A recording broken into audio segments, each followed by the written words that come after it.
राम नाम पर दशकों से राजनीति होती आई है, अब भी हो रही है। राम भी सोचते होंगे ये कैसा कलयुग है। वैसे सोच में तो मध्य प्रदेश के बच्चे भी पड़े हैं। सरकार स्कूलों पर हर साल करोड़ों रुपए खर्च करती है, बिल्डिंग बनाती है, हाईटेक क्लासरूम बनाने के दावे किए जाते हैं।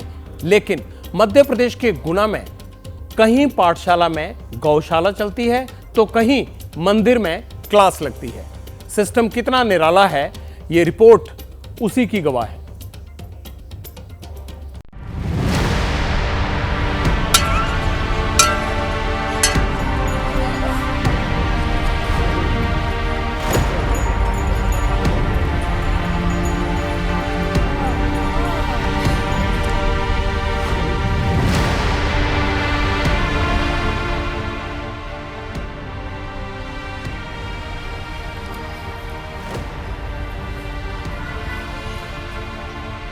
गेट पर कचरे का बड़ा सा ढेर, अंदर चलिए। प्रांगण पर गाय भैंस का कब्जा।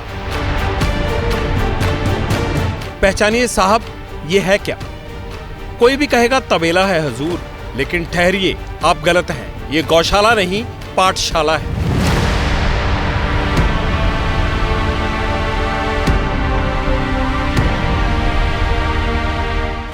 पता है मध्य प्रदेश का जिला गुना, ब्लॉक भंडारा और गांव है मगरोड़ा। स्कूल बनाने में मोटी रकम लगी है, लेकिन किस काम का? यहाँ बच्चे पढ़ने नहीं, जानवर जुगाली करने आते हैं। बच्चों को तो इस स्कूल की बिल्डिंग से ही डर लगता है। हम गाँव नए वाले स्कूल में इसलिए पढ़ने नहीं जाते क्योंकि वो गाँव वाले उस पर गैया भूस जाते हैं और वहाँ पर साफ सफाई नहीं है, इसलिए वो घूरा डाल जाते हैं। अच्छा। इसलिए नहीं जाते।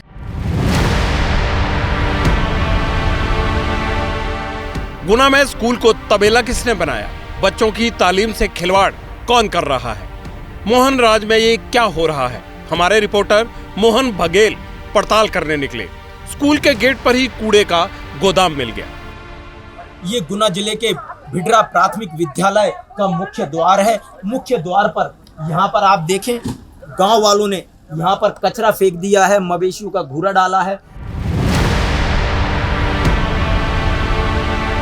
खुशनसीबी समझिए जनाब, बच्चों के सिर पर 1970 में बनी जर्जर बिल्डिंग की छत है, लेकिन स्कूल में स्ट्रेंथ ज्यादा है।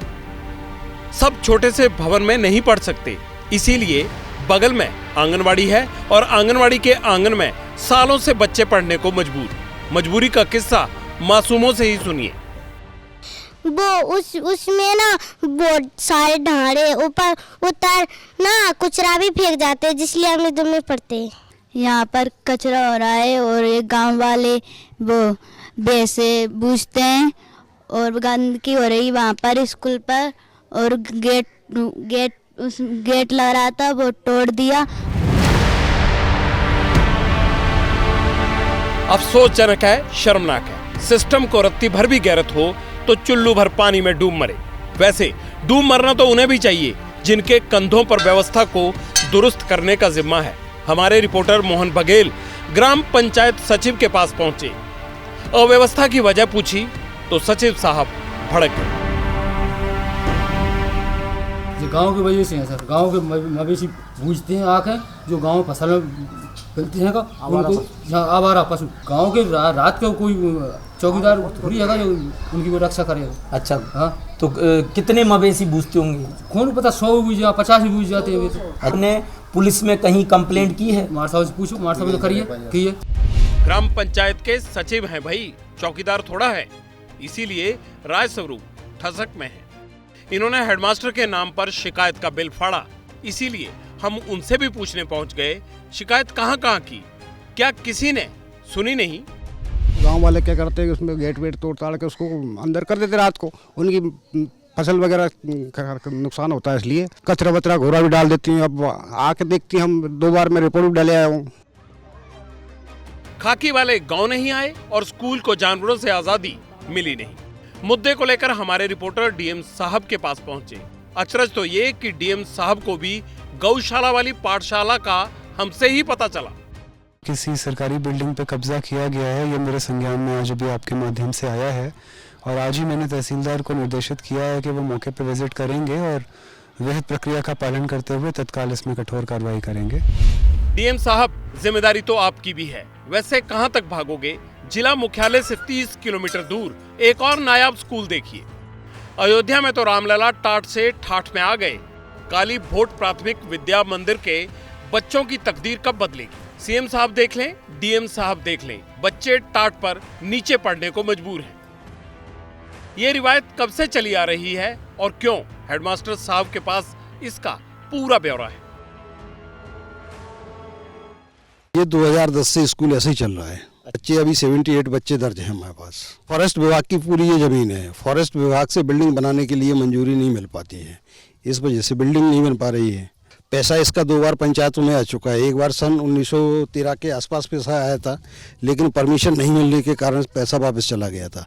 और 22 में अभी फिर दोबारा से पैसा आया है, लगभग वो भी वापस जाने की कगार पे है। हैरानी तो ये है कि पूर्व पंचायत राज मंत्री महेंद्र सिंह सिसोदिया का ताल्लुक इसी काली भोट से है। उनके पास जमीन भी अच्छी खासी है, लेकिन वो क्यों दें अपनी जमीन? और गांव वालों ने कभी कहने की हिम्मत नहीं जुटाई। 1913 और फिर 2022 में स्कूल की बिल्डिंग के लिए फंड्स आए थे, लेकिन बैरंग लौट गए क्योंकि जमीन नहीं मिली साहब। काली भोट से महज 16 किलोमीटर आगे चलिए, चकड़ोवरा गांव आता है। गांव में ये निर्माणाधीन मंदिर है। दीवार पर ब्लैक बोर्ड टंगा है, मास्टर जी पढ़ा रहे हैं। बच्चे मंदिर के प्रांगण में बैठकर पढ़ रहे हैं। छोटी की मात्रा है ना, तो अगर मात्रा ना होती तो क्या पढ़ते अपन? गलती किसकी है? अंधे सिस्टम की, अफसरों की, या फिर लापरवाही व्यवस्था की? जिसकी भी हो, लेकिन स्कूल ऐसे तो नहीं होते, ये हम भी जानते हैं और आप भी।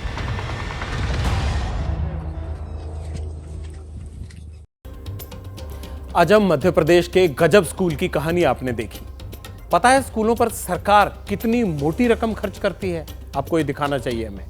2022-23 में मध्य प्रदेश में स्कूलों पर सरकार ने 32,834 करोड़ रुपए खर्च किए। अगर 23-24 की बात करें तो स्कूलों का कुल बजट 38,375 करोड़ रुपए रखा गया था। मध्य प्रदेश में 92,695 सरकारी स्कूल हैं। इनमें 3,03,935 टीचर पढ़ाते हैं, बच्चों को तालीम देते हैं। स्टूडेंट्स की संख्या कितनी है? 94,29,734। ये टोटल खाका है। एमपी का गुना सिंधिया परिवार का गढ़ रहा है। 1957 से ये जिला राजघराने का सियासी राज तिलक करता रहा है।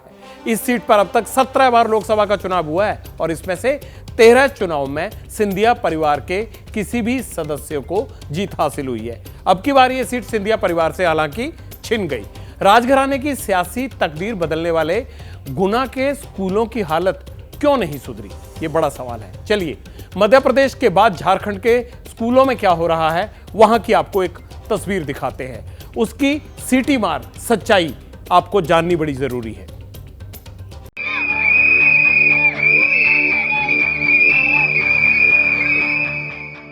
मध्य प्रदेश के गुना से 1000 किलोमीटर दूर झारखंड का सिमडेगा।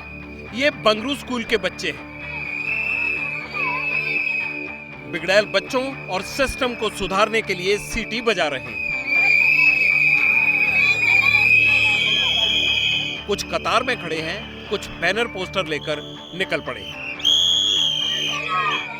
चाहे कोई गली हो या कूचा, हर जगह गैर हाजिर बच्चों की तलाश है। सीटी बजाकर उन्हें स्कूल बुलाया जा रहा है। ये फतेह परवीन है, बंगरू स्कूल की स्टूडेंट है। सीटी से क्या सिग्नल देती हैं, जरा इनसे ही सुनिए। बचपन में हम लोग जब बचाते थे तो सब एक दूसरे को खेलने के लिए बुलाते थे, और आज जो सीटी बजाया जा रहा है कि हम लोग के स्कूल का उपस्थिति बढ़े, सबको पढ़ने का मौका मिले। कि हम लोग के स्कूल का उपस्थिति बढ़ेगा तो हम लोग एक दूसरे से दोस्त बने रहेंगे। सिमडेगा ने देश को डॉक्टर सिद्धार्थ जैसे साइंटिस्ट दिए, सुमराई और सलीमा टेटे जैसे हॉकी खिलाड़ी। अब जब बंगरू गांव के बच्चे स्कूल से गायब रहते हैं, मिशन सिटी से कितना फर्क पड़ता है? बच्चों को पूरा गली गली मोहल्ला मोहल्ला हम लोग घुमाए हैं सीटी बजाते हुए।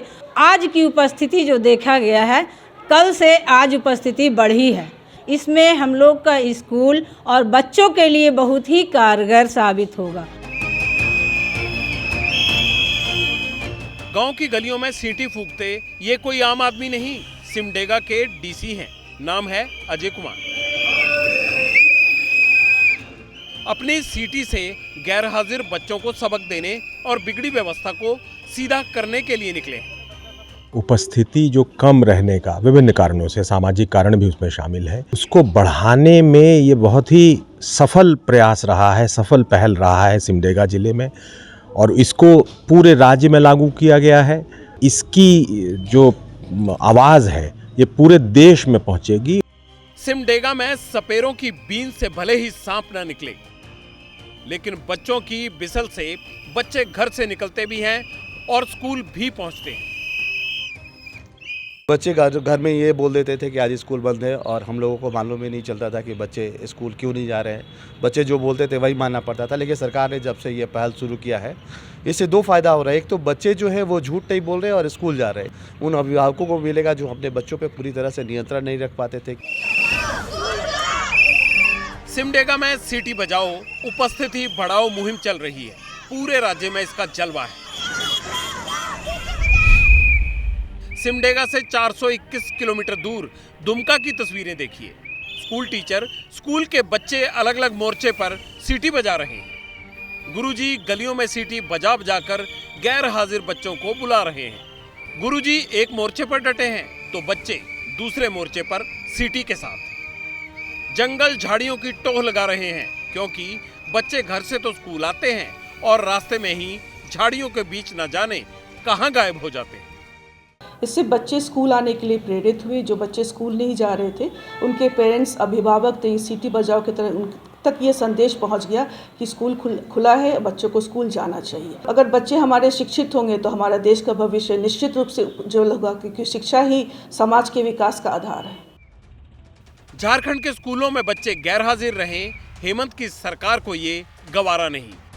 इसीलिए सीटी वाला सिस्टम डेवलप किया है। सीटी तो रांची का जगन्नाथपुर स्कूल भी बच्चों से बजवा रहा है। मकसद है कोई बच्चा छूटे नहीं, स्कूल से रूठे नहीं। लोग सीटी बजाते हुए, सब कोई नारा लगाते हुए गए, तो सारे पेरेंट्स को, हर बच्चे के पेरेंट्स को अच्छा लगा, तो सब बहुत ज़्यादा मोटिवेट हुए।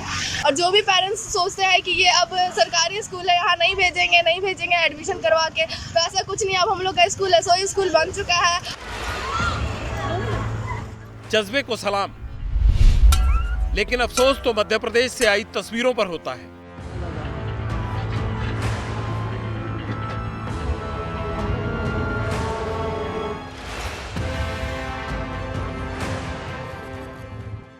सीएम मोहन यादव जी, कृपया ध्यान दीजिए।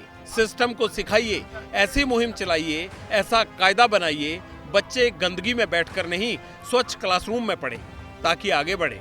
वैसे भी विद्या को देश की सरस्वती माना जाता है, और देवी सरस्वती सफाई में निवास करती है, गंदगी में नहीं।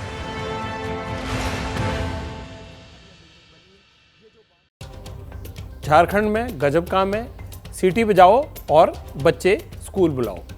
झारखंड में कितने स्कूल हैं और कितने टीचर हैं, कितना वहां पैसा खर्च किया जाता है, अब इस पे गौर कर लीजिए जरा।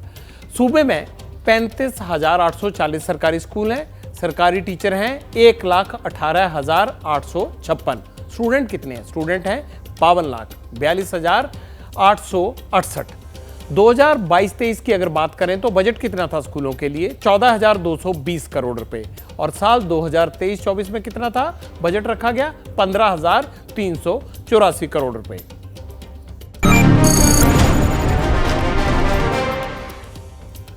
इन स्कूलों में स्थिति सुधरी या नहीं, पब्लिक इंटरेस्ट में दौरा करते रहेंगे और आपको बताते भी रहेंगे। अगर आपके आसपास भी कोई स्कूल ऐसे चल रहा है तो उसकी खबर हम जरूर दिखाएंगे। अगर आप हम तक पब्लिक इंटरेस्ट में वो आवाज पहुंचाएंगे, प्रशासन को जगाने के लिए हम वहां आने की कोशिश जरूर करेंगे। जैसे ही घड़ी का काटा दोपहर 2:30 पे आए, बबीता जी का दिल सास बहू साजिश के लिए मचल जाए। और ये है इनकी बहू, पूरे दिन ऑफिस की टेंशन हो जाए गॉन जब ये करें अपना फेवरेट शो फ्री टाइम पे ऑन। इनकी तरह आप भी देखिए अपना फेवरेट शो अपने टाइम पर और डाउनलोड कीजिए ABP लाइव ऐप अपने स्मार्ट टीवी पर।